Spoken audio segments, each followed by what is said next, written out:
सभी को जय मसीह की मैं परमेश्वर का धन्यवाद करता हूँ। एक बार फिर परमेश्वर ने आप सभी के बीच में परमेश्वर का वचन लेके आने के लिए कृपा दिया। आप सभी सोचेंगे कि आज करमबीर भाई ब्लेजर पहन के टाई लगा के वीडियो रिकॉर्ड कर रहा है। असल में मैं अभी एक पार्टी से आ रहा हूँ, तो मैंने सोचा इसी ड्रेस कोड में परमेश्वर का वचन आप सभी के बीच में साझा कर सकूं। तो हम पिछले दिनों से अनादिकाल का परमेश्वर का विषय सीखते आ रहे हैं, तो आगे फिर हम इसी विषय में आगे बढ़ेंगे। पवित्र आत्मा हमें सिखाएगा। आइए सर झुकाएं, प्रार्थना करें। महान जीवते प्रभु, अनुग्रहकारी पिता परमेश्वर, मैं आपका धन्यवाद करता हूँ। एक बार फिर आपने हमें सौभाग्य दिया ताकि हम आपका जीवता वचन सीख सके। पवित्र आत्मा, आप हम सभी की एक एक की ज्ञान बुद्धि समझ खोल दो, ताकि हम अनादिकाल के परमेश्वर के विषय में और अधिक गहराई से सीख सकें और सीख करके अपना व्यक्तिगत रिश्ता प्रभु यीशु मसीह के साथ कायम कर सकें। हमारी प्रार्थना को सुन लो, प्रभु यीशु मसीह के सामर्थी और पवित्र नाम से मांगते सुनो और ग्रहण करो, आमीन। आइए आप मेरे साथ निकालिए नीति वचन 14 अध्याय उसका 14 वचन। नीति वचन 14 अध्याय उसका 14 वचन। जिसका मन ईश्वर की ओर से हट जाता है, यानी जिस मनुष्य का भाई या बहन का मन परमेश्वर की तरफ से हट जाता, यानी वो अनादिकाल के परमेश्वर की खोज से उसका कोई लेना देना नहीं है और परमेश्वर के बारे में जानने का उसका कोई मन नहीं रहता है, जिस परमेश्वर ने हमारे या उस भाई या बहन के आत्मा प्राण शरीर को सृजा है, तो फिर ऐसा भाई या बहन अपने चाल चलन का फल उसको भुगतना पड़ता है। तो मेरे प्रियो भाइयों बहनों, जब हमारा आत्मिक पिता, उसी ने हमारे आत्मा को सृजा है माँ के गर्भ में, तो फिर हम उसको खोजने में, उसको जानने में अपना समय लगाने से क्यों कतराते हैं? ऐसा करना मनुष्य को परमेश्वर का विरोधी बनाता है, परमेश्वर का शत्रु बनाता है और परमेश्वर के खिलाफ एक खिलाफत का ऐलान करता है। ऐसे मनुष्य से, भाई या बहन से परमेश्वर बहुत दुखी होता है और परमेश्वर उस भाई या बहन के इस फैसले से खुश नहीं, बल्कि नाराज, दुखी, परेशान होता है, क्योंकि परमेश्वर के इकलौते पुत्र ने उस भाई या बहन के लिए क्रूस के ऊपर जान दिया है। आइए हम इसी का 26 और 27 वचन भी पढ़ते। नीति वचन 14 अध्याय का 26 और 27। यहोवा के भय मानने वाले को दृढ़ भरोसा होता है। वचन कहता है, जो अनादिकाल के परमेश्वर यहोवा परमेश्वर का भय मानता है, यानी उसको अपने सारे मन प्राण आत्मा के साथ उसे प्रेम रखता है और उसकी आज्ञाओं की खोज में और उसके वचन की खोज में, वचन की गहराई में पवित्र आत्मा से विनती निवेदन प्रार्थना करके जानने की इच्छा रखता है, तो यहोवा के भय मानने वाले को फिर आगे अपने जीवन में एक ऐसा दृढ़ भरोसा, एक ऐसा दिलेरी, एक ऐसा विश्वास, एक ऐसा जोश, एक ऐसा जुनून रहता है कि वो अपने सृष्टिकर्ता परमेश्वर से, अनादिकाल के परमेश्वर से और अधिक गहराई से प्रेम करता जाए। आगे वचन कहता, और उसके पुत्रों को शरण स्थान मिलता है। तो ऐसे मनुष्य का शरण स्थान फिर परमेश्वर स्वयं बन जाता है। आगे 27 वचन कहता है, यहोवा का भय मानना जीवन का सोता है। हालेलुया। वो एक सकारात्मक दृष्टि का भय है। वो एक ऐसा भय है जिसमें एक अगापे प्रेम झलकता है। यानी परमेश्वर का वचन कहता है, यदि तुम मुझसे प्रेम रखते हो तो मेरी आज्ञाओं को मानोगे। हालेलुया। तो यदि हम परमेश्वर की आज्ञाओं को मानते हैं, तो इसी से प्रकट होता है कि परमेश्वर के हम पुत्र हैं और परमेश्वर हमारा पिता है। और इस रीति से यदि भाई या बहन आगे बढ़ते हैं, तो उनको अनंत काल का जीवन के जल का एक सोता प्रभु यीशु मसीह के रूप में मिलता है, जो हमें अनंत काल के निवासों की तरफ आगे ले चलता है। और ऐसा अगर एक भाई या बहन करते हैं तो वो अनंत काल की मृत्यु के फंदे से बच जाते हैं।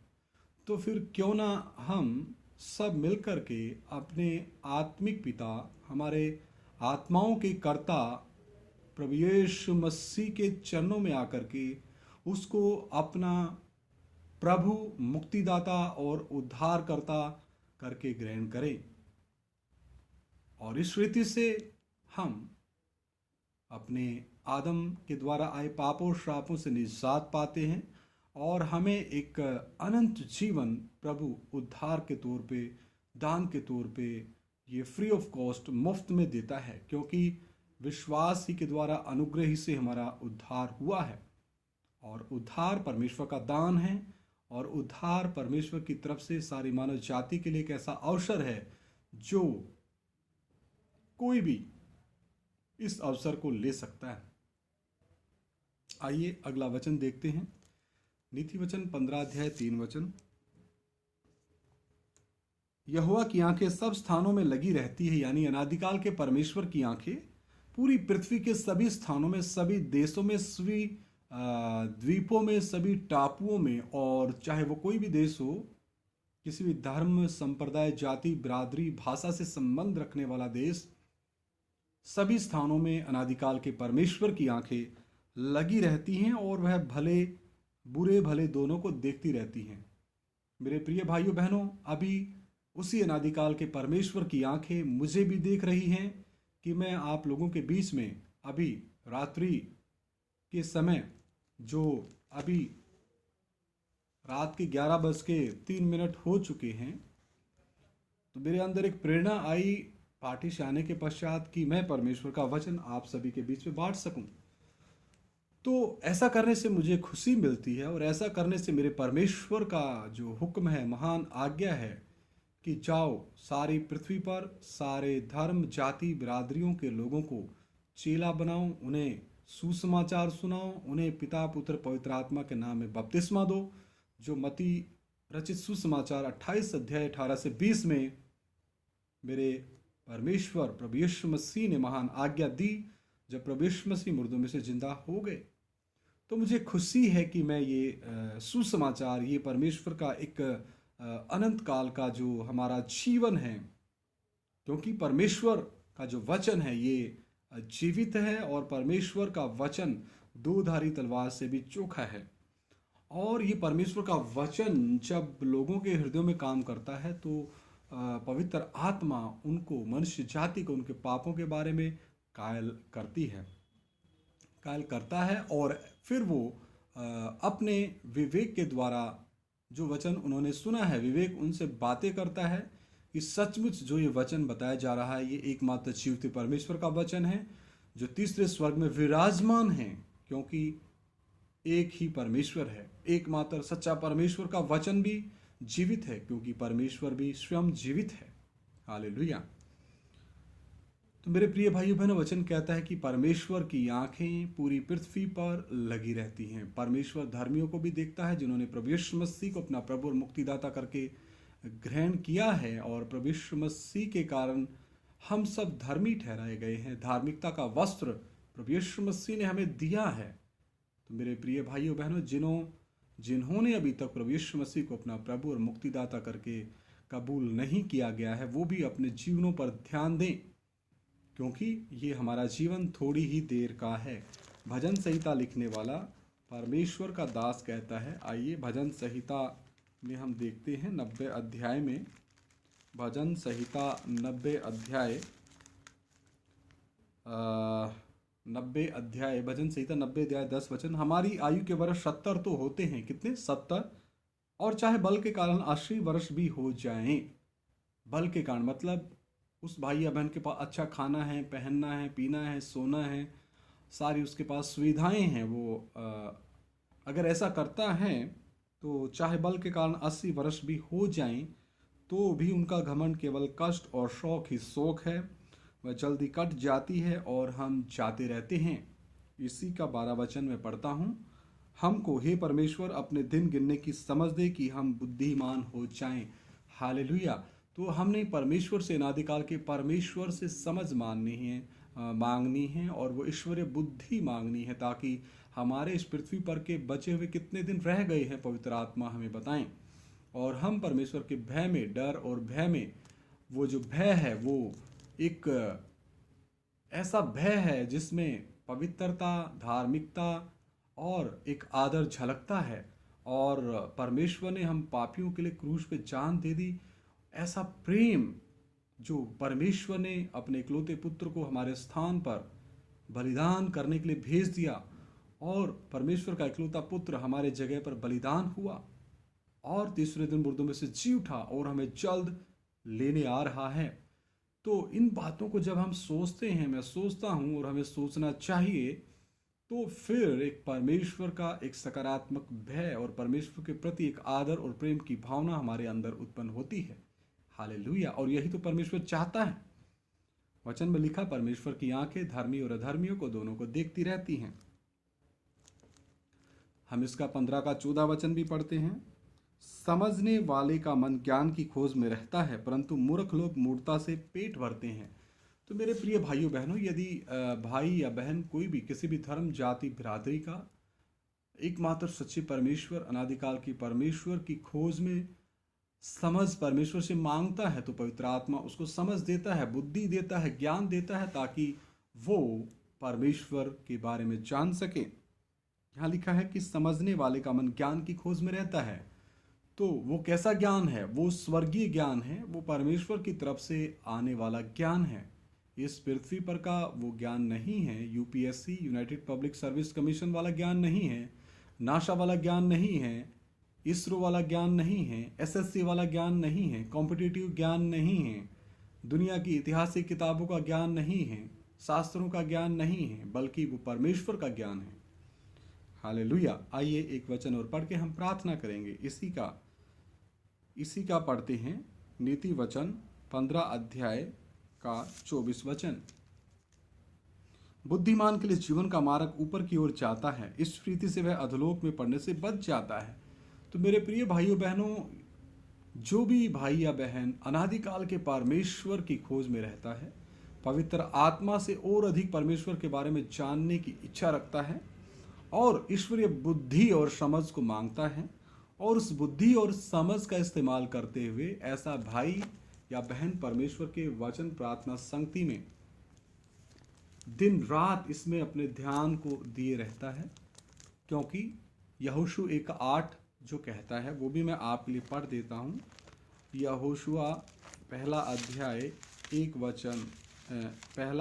और उसका 8 वचन।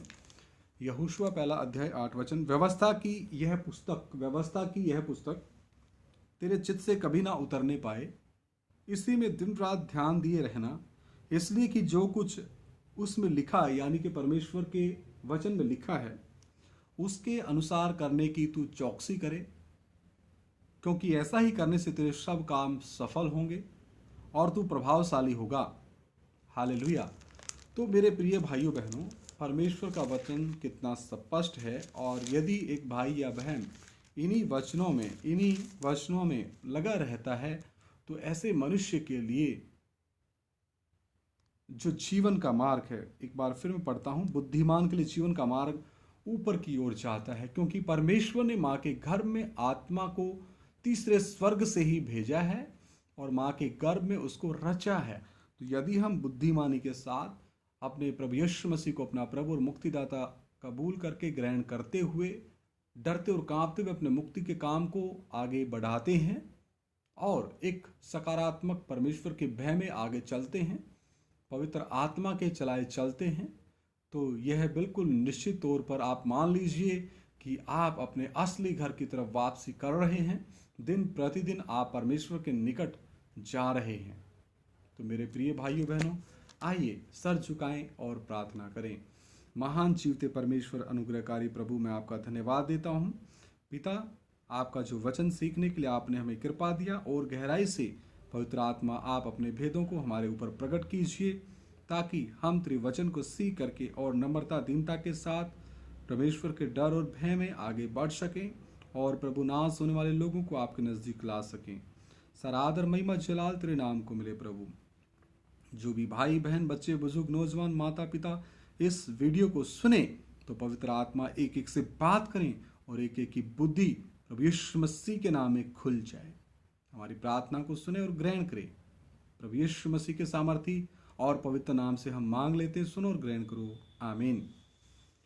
सभी को जय मसीह की। प्रभु आप सभी के साथ हो। और ये जो परमेश्वर का वचन है, ये परमेश्वर का जो वचन है, इसमें आप समय बिताइएगा।